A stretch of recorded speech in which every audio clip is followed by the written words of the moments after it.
Want to welcome in the good doctor now, Dr. John Braccio with Regional Psychological Services in East Lansing, drjohnb.com for all the podcasts, for some discussion today about a very common thing, and that is children who have ADHD and how to help them best. Good morning, sir. Welcome. I hope your Thanksgiving was great. Well, good morning to you. It was wonderful. It was great, and I hope the same for you, Dave, because that's a wonderful holiday of the year, as we actually discussed last week. And on ADHD in children, even though maybe half of the evaluations we do are adults, we get so many questions ongoing from parents. And if I can just mention some of the suggestions that we give to parents, that would be okay. I'll just start with some here. You bet. We want to be patient and realize the child has problems with inattention and lack of focus, and also may have problems with hyperactivity. We need to have specific routines, except for obviously free time, due to the awareness the child can easily get distracted and can do sometimes inappropriate things. If medication's involved, you need to monitor it and follow it up with a prescribing physician. You want to have specific rewards and consequences for clearly defined behaviors. As much as possible, you want to involve the child in the identification of inappropriate behaviors and consequences, as well as rewards for appropriate ones. So they're involved in the whole process. All right. We want to model, desired behavior. This is very critical. We want to catch the child when he or she's doing well. This is something important for parents to do.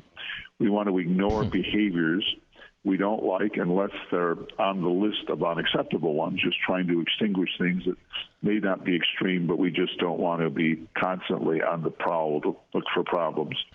Make sure your list of undesirable behaviors and consequences are well defined, understood, and enforced.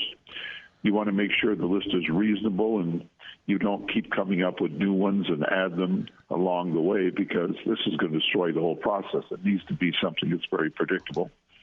You need to break activities into workable segments, taking into account the fact that the attention abilities of the child can really sway back and forth. So we want to make sure things are broken down and they can work them out consistent with what they can do. And we want to be working to develop stronger skill sets so they can stay focused for longer periods of time. And then, very important, make sure there's appropriate sleep, diet, and exercise incorporated in the day. And I think a key thing, be loving and caring parents, channeling the uniqueness of the child into a successful and happy person. So these are the kinds of suggestions that we will give to parents in the whole evaluation process, or just if we're talking to people and trying to give advice, because it's hard for the child, hard for the parent. And so I was going to say that last part there, Doc, these are not...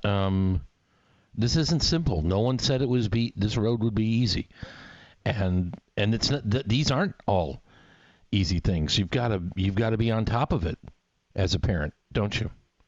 You really do, because I always tell parents, if regardless of how many children you have, if you haven't had one that has this inattention, lack of focus, you haven't had enough kids. Okay, eventually you will have one.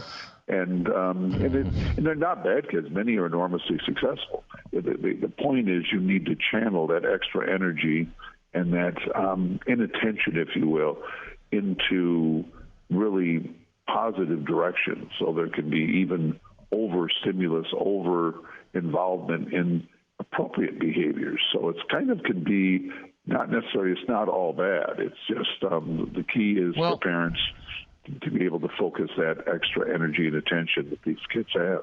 One that I noticed here was we were checking off the boxes. You talked about making sure they get the appropriate diet, sleep, and exercise incorporated into each day.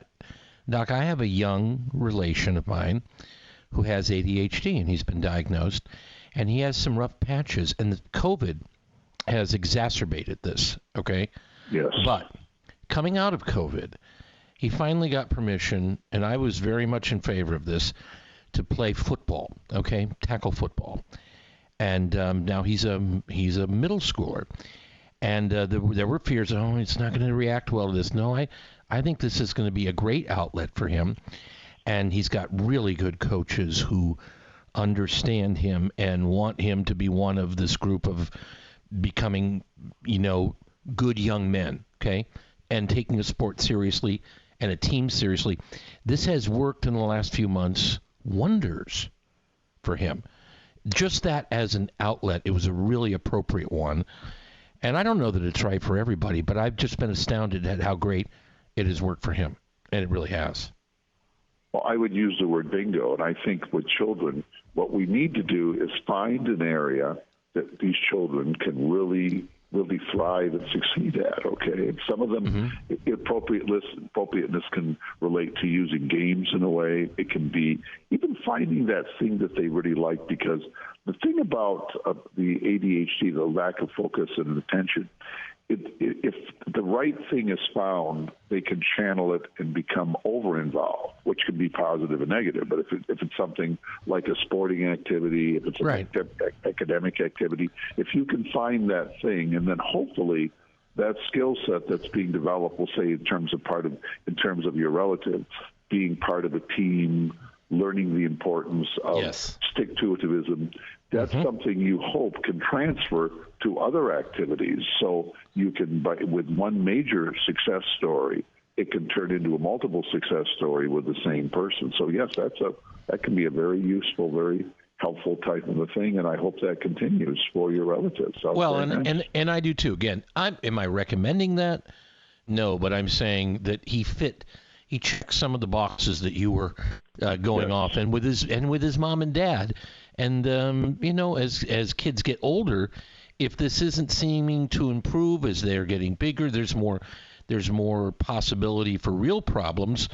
And I think that's just not a small deal out there. I was really interested too that you said about half your diagnoses though are for adults. Are those people who would have been spotted with maybe more attention to this particular issue, ADHD, 30, 40 years ago that weren't? Or does it something that comes on later with some people? That has me interested here too. Well, I think with a lot of persons, unless they have the hyperactivity, it can be almost overlooked very often, because if you have focus and attention, the problem is you can miss building blocks along the way. So often later in life, they may have had these traits over the years. I don't think they necessarily just develop them, but they've had them over the years, and finally they begin to realize there's a problem. They may even see a relative, or they may see one of their own children or a spouse that has these issues, and they begin to realize, wait a minute, I have the same issue, like I'm bringing in a child for an evaluation. I have these same issues. And they can present these issues to often the family physician, who will then make a referral. That's where we get a really enormous amount of referrals from family physicians, I might add. Are these carryover genetic?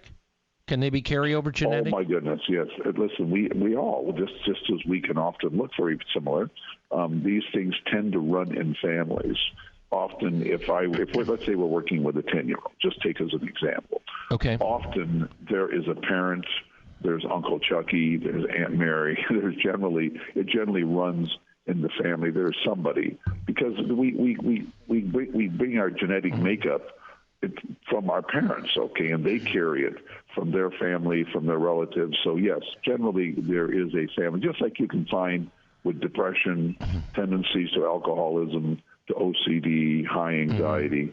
These things do tend to be genetic. So if you have someone with it, there's a good chance there'll be someone else in the family who has something very similar. So yes, in fact, sometimes we even run into multiple members of the same family having a number of the same characteristics. Sure. So, and people also, it depends on what they're doing. Like if you're in a career that meets your particular needs, then let's say there's more action, more activity, things that require you to be focused, and you want to be focused, okay, that can be fine. But if all of a sudden you think it's a promotion in kind of an area that you just can't focus, you can't pay attention, you start having issues at work, then all of a sudden those are persons we can run into their 30s, 40s, 50s in their lives that otherwise wouldn't have thought that they had these characteristics. And remember, just having a number of these characteristics doesn't mean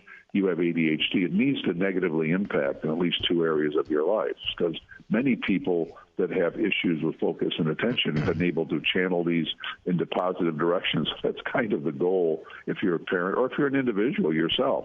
You have to identify, wait a minute here, what's going on? What are the strategies? What are techniques that I can use to make myself a more important person or more effective person, I would say. And then the same thing, what we try to do with our children. That's why these things that I checked off there, these are the things that effective parents do with their children to make sure that they can move forward. And one of the ones that mentioned in there, a few of them, is modeling good behavior and also letting the child be involved in knowing what's inappropriate and being involved in consequences, so then they can then be responsible for what they do. Like, you knew if you did such and such, this was going to occur. So these are important things. And also remembering we want to love and care for a child, even if they're more difficult, because you can have a number of children, and one of them is much easier to raise than the other. That doesn't mean you love the one less. It just means that one may require more attention along the way, and that's just part of the road of life. But bottom line it's here. Exciting. Bottom line here. I'll go back to the first two words of tip number one. Parents, be patient. That's important. Be patient, yes. Be patient, and if you're patient and persistent, these other things will fall in line, but it won't. Again, the road won't be easy. It's an important one here, ADHD, and your child. Of course, the podcast here will be at drjohnb.com. You can learn more by going online and seeking out regional psychological services in East Lansing, Michigan, and the good doctor I know is enjoying better weather than we are today, and I'm happy. I'm happy for him all the way around. Okay. Thank you, sir. Take care. Stay safe. Travel safe. All right. So you're a champion. Talk to you later, buddy. Bye-bye. We'll talk to you as well next time around. We're back in a moment. Morning Wake Up 1320 WILS.